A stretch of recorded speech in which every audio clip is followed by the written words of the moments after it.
Станува збор за само регулаторно тело, кое што регулира работата на медиумите. Значи, во рамки на самото тело функционира комисија за жалби, која што ги разгледува жалбите што доаѓаат од граѓаните, од институциите, од медиумите во однос на прекршување на стандардите на професионално известување. Инаку Советот за етика е регистриран официјално во текот на минатата година. Активно почнавме со работа при крајот на минатата година и почетокот на оваа, така што сега сметаме дека е вистинската фаза за граѓаните да бидат запознаени со она што всушност представува Советот и кои се неговите главни надлежности, како и надлежностите на самата комисија при Советот. Така, кој е во комисијата, каков мандат ќе имаат, кој ќе ги избира членовите? Во членовите се избрани председателот на комисијата Мирча Адамчевски, значи составот тоа се 7 членови, професионалци кои што всушност се тие кои што се задолжени да оценуваат, да ги оценуваат жалбите, да ги разгледаат жалбите и да произлезат со одлуки. Инаку станува збор за представници на медиумите, за представници на собствениците на медиумите и за представници на јавноста.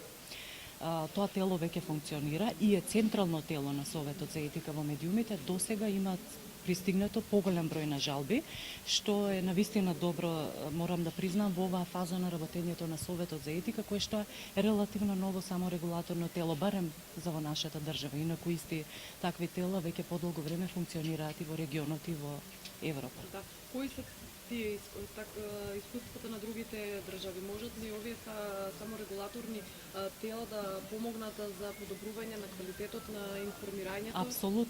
Апсолутно да можат да помогнат, значи да се валоризира најпрво нивната работа, да се призна и прифати работата. Ние сме овде денеска да испратиме една порака дека ни е потребен одзивот на јавноста, соработката на јавноста, значи пошироко, и од колегите новинари, и од уредниците, и од собствениците на медиумите, но и од јавноста, граѓани, представници на различни институции кои што можат да помогнат во лоцирањето на случаите во кои што станува збор за прекршување на нормите на професионално известување.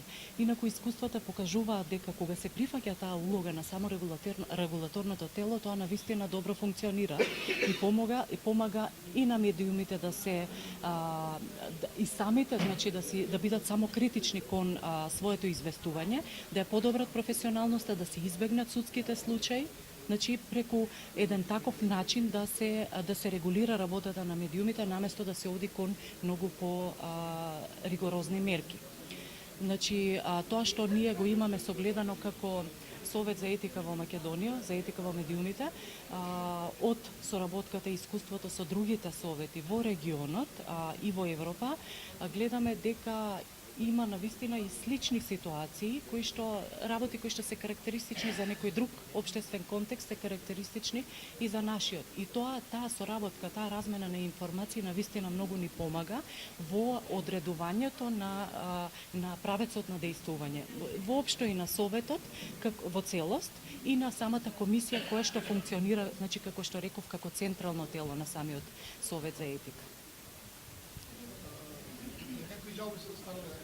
Колку се насочени до сегашните што се дојдат? Значи, искуството покажа, особено во последните неколку месеци, дека прво на почетокот најмногу жалби се доставува од страна на граѓаните, од страна на новинарите и медиумите, меѓутоа како се почна практично како дознаа за работата на Советот за етика, толку повеќе имаше пристигнуваа жалби и од граѓаните, од невладиниот сектор, значи од здруженијата на граѓани. Добивме представка и од Народниот правобранител, од кабинетот на председателот на државата, добивме представка од ОПСЕ, така што јас можам, значи, во овој момент навистина да потврдам дека нашата улога се повеќе и повеќе се признава. Доаѓаат жалби како една од најчестите основи за праќање на жалби е говорот на омраза, присутноста на говорот на омраза во медиумите, неконсултирањето на поширок спектар на извори на информации, особено случаите кога се оди драстично да се консултира само едната страна која има свој агол на гледање на работите, но не се консултира другата, третата, па и петата, зависно колку многу страни може да се лоцираат во приказната.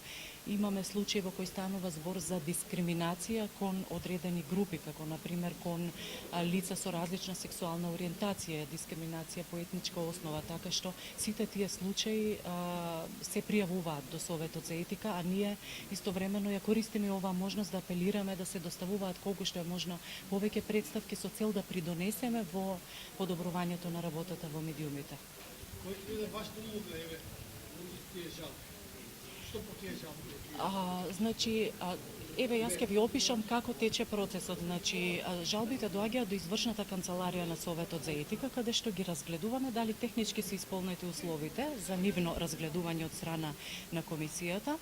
Понатаму со едно кратко резиме ги доставуваме до членовите на жалбената комисија, која што се состанува и на својата седница ги разгледува.